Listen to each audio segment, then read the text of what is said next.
nombre se prosternent devant lui chaque soir. Sais-tu que d'autres lui confient leurs projets dès l'aurore?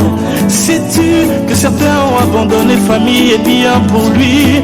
Sais-tu que je donnerai tout pour une heure avec lui?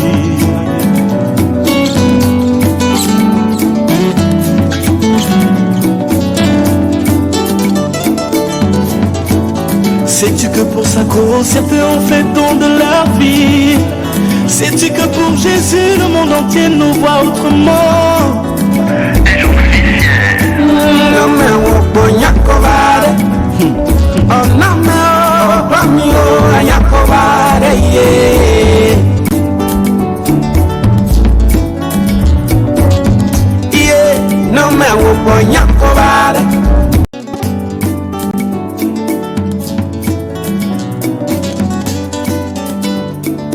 Bien-aimés dans le Seigneur, soyez tous bénis au nom de Jésus. L'une des pensées prophétiques qui nous accompagne en ce jour est celle qui nous dit « La véritable valeur de la vie réside en Jésus-Christ de Nazareth ». Bien-aimés, cette pensée prophétique parle d'elle-même. Elle est claire et nette. Il ne s'agit pas de vivre juste pour vivre, mais de vivre pour impacter positivement sa génération. Bien-aimé, si tu veux impacter positivement ta génération, tu as besoin d'avoir Jésus-Christ avec toi. Car avec Jésus-Christ, on a la vraie vie. Avec Jésus-Christ, on a la vraie élévation. Avec Jésus-Christ, nous sommes plus que vainqueurs. Ça ne sert à rien d'avoir des grosses maisons, d'avoir des grosses voitures, d'avoir des bénédictions sans Jésus. Bien-aimé, si tu vis premièrement, c'est pour Jésus-Christ de Nazareth. Donc il est important à chaque fois. Il est important à chaque fois dans tout ce que tu fais d'invoquer Jésus-Christ premièrement. Parce qu'il est ton créateur, parce qu'il est notre créateur. Et nous devons de vivre pour lui afin d'être toujours la tête et jamais la queue au nom de Jésus. Le prophète Patriton disait inspiré de 1 Jean 5, le verset 12, qui nous dit ceci: celui qui a le Fils a la vie, mais celui qui n'a pas le Fils de Dieu n'a pas de vie. Bien-aimé, je t'invite, si tu as Jésus, c'est une bonne chose. Va de l'avant et continue à t'accrocher à lui. Mais si tu ne l'as pas, bien-aimé, je t'invite à ouvrir ton cœur et à confesser Jésus-Christ de Nazareth, afin que tu puisses pas seulement vivre pour vivre, pas seulement vivre pour contempler le temps, mais vivre pour la gloire de Jésus-Christ de Nazareth, car il est le chemin, la vérité et la vie. Soyons bénis au nom de Jésus. Sais-tu qu'un grand nombre se prosterne devant lui chaque soir? Sais-tu? Hello guys, moi c'est la princesse Magla. Je bénis le Seigneur qui m'accorde la grâce d'intervenir dans le cadre des pensées prophétiques en ce matin. La pensée qui m'a été donnée par le prophète Emmanuel Patrick Tondi est la suivante. Quand tu donnes ta vie à Jésus-Christ, il te prédestine au succès et au bonheur. Comprends dès à présent qu'en tant qu'héritier du royaume, ta portion n'est pas celle d'Ésaü, mais celle de Jacob.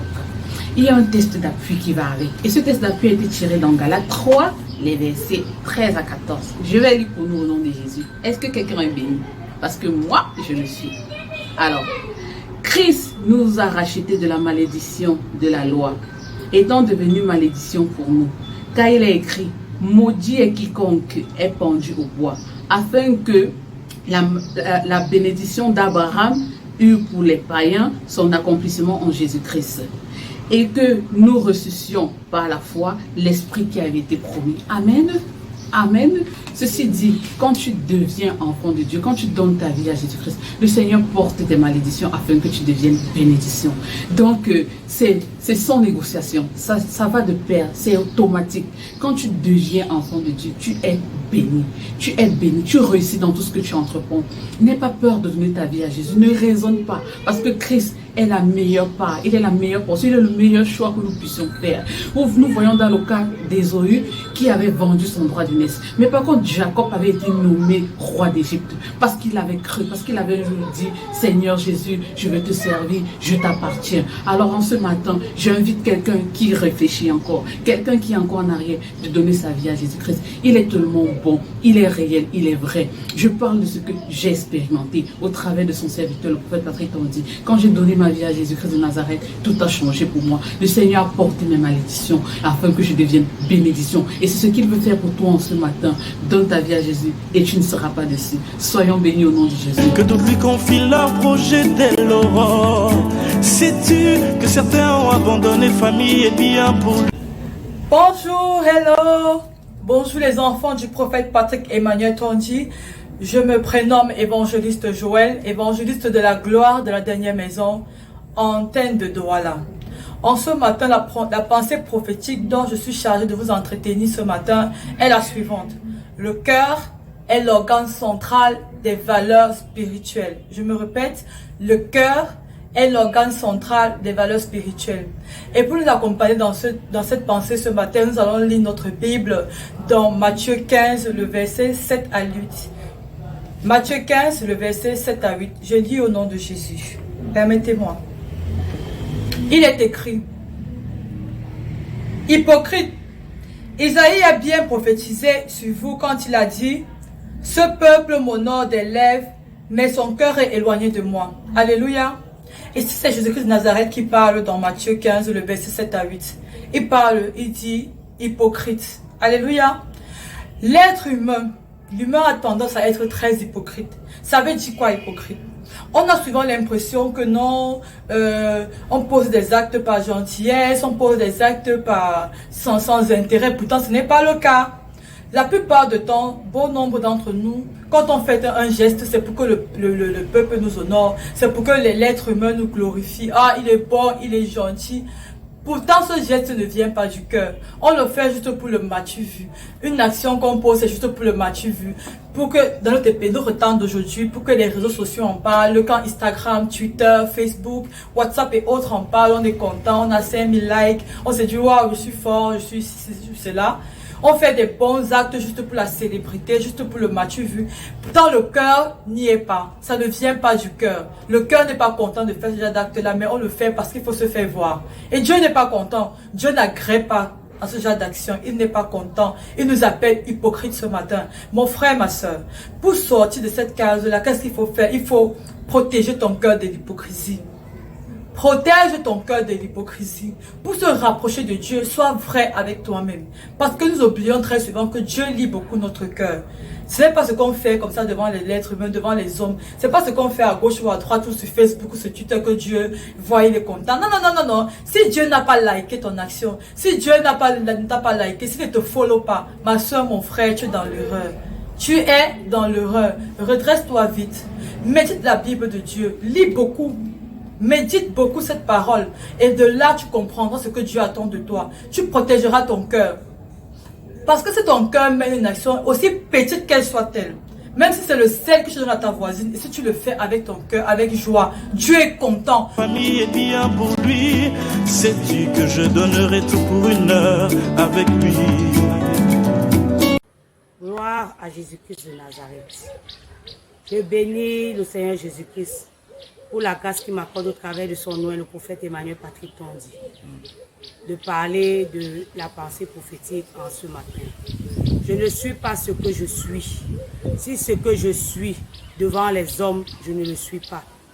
Le passage biblique qui nous accompagne se trouve dans Éphésiens. Éphésiens 6, à partir du verset 5 à 6. Écoutons la parole de l'Éternel. Serviteurs, obéissez à vos maîtres, selon la chair, avec crainte et tremblement, dans la simplicité de votre cœur comme à Christ. Non pas seulement sous leurs yeux, comme pour plaire aux hommes, mais comme des serviteurs de Christ qui font de bon cœur la volonté de Dieu. Bien-aimés, arrêtons l'hypocrisie. L'Éternel déclare dans sa parole dans Matthieu 5, verset 8. Heureux ceux qui auront des cœurs purs, car ils verront Dieu. Bien-aimé, l'hypocrisie camoufle la vérité dans ton cœur. L'hypocrisie t'empêche d'exprimer ce qui vient du fond du cœur. Tu es toujours dans le paraître. Bien-aimé, arrêtons cela. Soyons vrais. Soyons vrais au devant des serviteurs de Dieu. Soyons vrais au devant de nos frères et sœurs.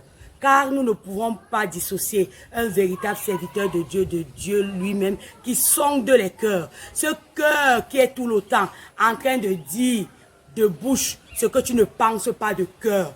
Bien-aimés, arrêtons cela. Arrêtons cette hypocrisie partout où nous allons. Arrêtons cette hypocrisie partout où nous trouvons. Enfin, de chercher à voir Dieu.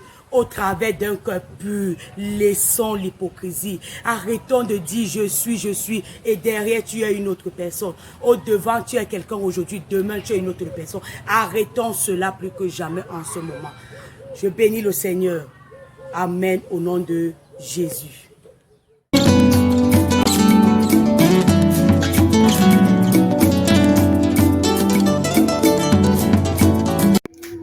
Gloire à Jésus-Christ de Nazareth.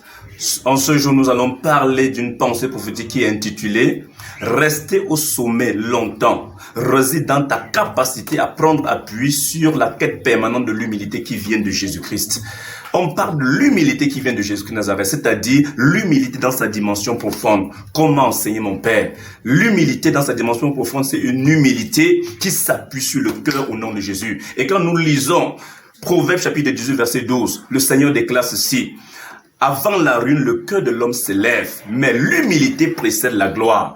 Ton humilité va t'entraîner dans la gloire. Ton humilité va t'entraîner dans l'élévation, dans la distinction, dans le bonheur marital, social, relationnel, professionnel, à tous les niveaux, au nom puissant de Jésus. Donc connecte-toi à cette pensée prophétique et tu auras ta bénédiction au nom de Jésus. Amen. Sais-tu que pour sa cause, certains ont fait don de leur vie? Sais-tu que pour Jésus, le monde entier nous voit autrement? Salut peuple de Dieu, je suis contente en ce moment de partager une pensée prophétique avec toi qui a pour thème « Refuse le bricolage spirituel ». Et nous avons comme texte d'appui Proverbe chapitre 10, le verset 4 qui dit ceci: « Celui qui agit d'une main lâche s'appauvrit, mais la main des diligents enrichit. » Oui, Dieu veut que tu sortes de la zone de la lourdeur. Dieu veut que tu sortes de la zone de la paresse spirituelle, de la lâcheté spirituelle. Parce que le bricolage spirituel symbolise encore la lâcheté et la paresse. Sors de la lourdeur pour vaquer à la prière. Sors de cette zone qui t'empêche de méditer la parole de Dieu. Sors de cette zone de bricolage spirituel qui t'empêche de donner un meilleur rendement que Dieu attend de toi. Au nom de Jésus Nazareth, sors de cette zone pour prier. Sors de cette zone pour mener une bonne relation avec tes enfants, avec ton époux, avec les membres de ta famille. Parce que Dieu dit dans cette parole que la main des diligents enrichit. Le diligent, c'est encore celui-là qui est vaillant. Le diligent, c'est celui-là encore qui travaille. Nous avons reçu la grâce de Dieu et nous ne devons pas l'enterrer. Paul dit dans la parole de Dieu, ne recevons pas la grâce de Dieu en vain. Au nom de Jésus-Christ Nazareth. Amen.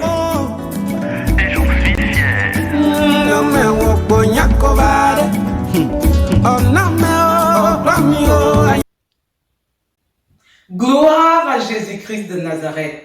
Grande est ma joie ce matin encore de pouvoir partager cette pensée prophétique. Et sache et n'oublie jamais que chaque pensée prophétique s'appuie sur la parole de l'Éternel. La pensée de ce matin nous dit: sache que Dieu trace une ligne droite avec des courbes. Sois très attentif pour ne point te déconnecter au nom de Jésus-Christ de Nazareth. Pour étayer à souhait cette pensée prophétique, je nous invite à ouvrir la parole de l'Éternel dans Jean chapitre 11, versets 39 à 40 que je vais lire à loisir pour nous. Jésus dit: ôtez la pierre. Marthe, la sœur du mort, lui dit: Seigneur, il sent déjà. Ça fait 4 jours qu'il est là. Jésus lui dit: ne t'ai-je pas dit que si tu crois, tu verras la gloire de Dieu? Alléluia. Je bénis l'Éternel pour sa parole qui est oui et amen. Je bénis l'Éternel pour cette pensée prophétique. Parce que cette pensée prophétique nous amène à comprendre que ce qui est impossible à l'homme est possible avec Jésus-Christ de Nazareth.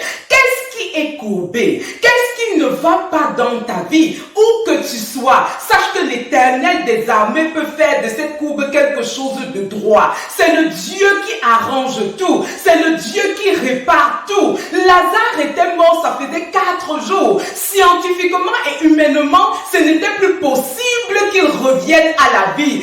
Alléluia. Mais le Dieu qui est capable de redresser ce qui est courbé avait dit à Marthe, ne t'ai-je pas dit que si tu crois, tu verras la gloire de Dieu. Tout ce que nous avons à faire, c'est de croire.